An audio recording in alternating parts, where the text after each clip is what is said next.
Alright guys, tonight I'm going to make some homemade yogurt in the Instapot. So I have my Instapot here ready to go. This is a really simple recipe. It takes some time, but it's a real simple recipe. So what I use is I use 1 gallon of milk. You can use a half gallon if you would like. You can use whole milk or 2%. I would not use, I don't even know that you can use the no fat milk, because obviously with yogurt you got to have some fat. So I use the 2%. The whole milk is probably a little more flavor, but either one works. So tonight I'm going to use the 2%. I went to Brahms and got the 2% milk from Brahms. So real simple recipe. All I'm trying to do is I'm trying to heat the milk up to 180 degrees. Once it gets to 180 degrees, I'm going to have it cool down to 110. I'm going to add a yogurt culture into it. Then I'm going to put it on the yogurt setting and I'm going to let it go for like 8 to 10 hours. Cooking it in the yogurts, on the Instapot in the yogurt section. This is a non-high pressured one, so I take this seal off. The reason I take this seal off is because I've cooked beef, I've cooked chicken, I've cooked beans in this Instapot, and I do not want my yogurt tasting like beans, chicken, and steak. So I'm going to remove this, and you don't need it because it's not a high pressure application. It's a low pressure application. So you can take the lid off and on all during this process and it won't blow up on you, okay, because there's no pressure. So you just start by simply adding your milk. Got the good old safety seal on there now. Go straight in with your milk. Now you can theoretically heat this milk up and boil this milk on the stove. And so if you don't want to do it in this Instapot, I just do it because it's one pan and I don't have to wash a bunch of pans. So that's basically why I'm doing it all in one. So anyway, got the milk in there, hit my button, and so this, in my particular setting here, it's called sterilize. And so I just hit start. It starts doing its thing. So I stir it to get it started. I'm gonna put the lid on it, and I'm not gonna film this entire process, but I'm going to put the lid on it. I'm going to, every 4 or 5 minutes, I'm going to pull that lid off. I'm going to stir it because I don't want that milk sticking on the bottom of my Instapot. So I'm going to keep stirring that until I get to 180 degrees. So what I'll do is I'll take my instant read thermometer and got to find it here. I should have had it already out. Anyway, I'll take my instant read thermometer and I'm just going to constantly, every time I open the lid, I'm going to whisk temperature, put the lid back on it. Open lid, whisk, temperature. I'm going to keep doing that, and it takes about 30 to 40 minutes to get it up to 180 degrees. So it's going real slow and gradual. So if you were doing it on the stove, you would do it over medium low, probably medium low, because you don't want to just rapid boil this thing. You don't want to kill the milk. You don't want to kill the cultures. You want to heat it up slowly and sterilize it. Take that pasteurization process out of there, so the cultures will live, and you don't want to kill the cultures. And so anyway, I'm not going to film this whole process. I'm going to go ahead and just do this process. And so when we get close to temp, I'll put the camera back on and let you see what I'm doing. But you don't need to watch me stir this thing 20 times before it's done. So I'll see you in a little bit. We should be up to temperature. I'm going to go ahead and show you my process of what I'm doing, just so you see. Now, I've done this about every 2 or 3 minutes for 30 minutes. So I started this at 9:10. And it is now 9:35 p.m. and you're probably asking me, why in the world would you start a project at 9:30 at night? Well, because I probably don't remember in the first segment, this has to cook for 9 hours. So I put this on when I go to bed, and by the time I get up in the morning, it's done, because then I've got more process to do. So I don't want to sit here and watch this for 9 hours. So I cook it while I sleep in the middle of the night. So let me show you our process. So every 2 or 3 minutes, I take the lid off, use the little handy dandy holder, grab my whisk. Now, here's some things I've learned. You don't want to set your whisk and your timer on the countertop. You want either a paper towel or some kind of towel there. So I've got a paper plate, so I grab my whisk. I come in here, I'm scraping the bottom, making sure that it's all, nothing's sticking in the top. I do this every 2 or 3 minutes. Once I stir it up, instant read thermometer goes in.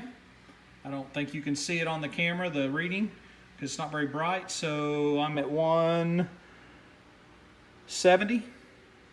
Remember, I'm trying to get to 180, 182. I'm done.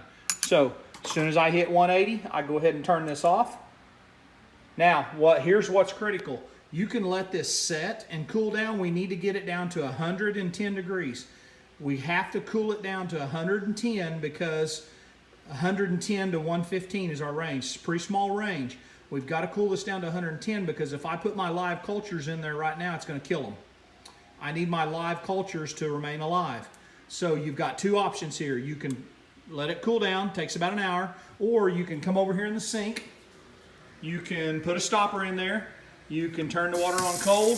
You can fill that up, and then I will take this pot out of the Instant Pot, put it in the cold sink, let it set there. I'm going to continue to whisk and temperature every 2 to 3 minutes until I get to 110. As soon as I get to 110, I'm going to add my live cultures. That'll be the next time I click back on here. All right, we've reached our 110 temperature. So as you can see, I just have this in a sink. Got some water in here. So here's the process on this. About every 3 or 4 minutes, I come over here, I stir the water up just to circulate it. This water started out cold, it's already warm. Then I would come in here with my whisk it up real good, get my instant read thermometer, put it in there. Again, I'm looking for 110 to 115.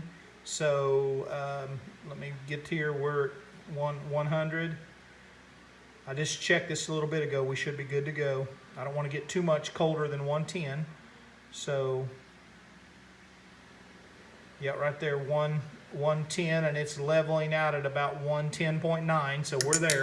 So we need to go ahead and pull this out. So I'm going to pull it out, get it over to the Instapot. Got it back in the Instapot, and so now it's just time to add my cultures. So I'm using this this yogurt from the Middle East. I buy this at a Middle Eastern grocery store. Love this yogurt. So here's the deal. So whatever culture or yogurt you add to your yogurt, that's the flavor you're going to get. So if you like Danyan yogurt, put Danyan yogurt in there. Here's the key though, you've got to put non-flavored yogurt in there. You can't add vanilla, strawberry, all that. Any flavoring you add has to come after the fact, not in the cooking process. So you have to use unflavored plain yogurt. And I'm wanting Greek yogurt, that's why I'm cooking it for 9 hours, and I will strain it. I'll go through that process a little later. But I want Greek yogurt, so I'm putting in a Greek style, even though I'm buying a Mediterranean yogurt. I'm putting in a Greek style yogurt. So 2 tablespoons. So let me get them in there real quick. All right. There's 1 tablespoon. All right, there's 2 tablespoons. And you're telling me that wasn't a tablespoon. You're probably right. That was probably a lot more than a tablespoon. It really doesn't matter. You just need to get close to 2 tablespoons. So now I'm going to whisk it. I'm going to whisk it all together. I'm going to start it, forget it. So let's get the whisk. I'm just trying to whisk to get that incorporated. You'll kind of feel it as you're whisking. You'll kind of feel it thicken up. You've got it warm enough that 110. You've got it warm enough that it's basically dissolved, just like you would if you had sugar, in there. So it's just going to dissolve it. Anyway, I'm just trying to get that whisked up. Once I get it whisked up, I put the lid on. My particular deal has a yogurt setting, and the timer is set for 9 hours. So all I do is put the lid on, hit start. It starts its heat up process. This one counts up instead of down on the Instapot, the yogurt setting. So we won't touch this thing again for 9 hours. It will shut off at the end of 9 hours. And so whether I'm awake or not awake, it's going to shut off. And so the timer runs for exactly 9 hours on medium heat. The yogurt will be really thick, and then I will strain the whey out of it and make it even thicker. So I'll give you that process in the morning. All right, everyone, I finished the yogurt, and so this is the finished product. So as you can see right here, this is all the whey that was left over. It's hard to really tell exactly how much it's there, but it's quite a bit. This can be used in protein shakes. It can be used in future yogurt starter plans. There's a lot of protein in there. We've never actually used it, but it could be used for lots of different things. And so here's the finished yogurt product. So you can tell it's half this container. I don't know how much that is, probably a good 1.5 quarts. And I made mine really thick, and so that's just my choice. And so the longer you let it drain, the thicker it is. So it's Mine's thick like cream cheese, and so that's the way I like it, and that's the way I made it. So anyway, there's the finished product. Thanks for watching. I appreciate it.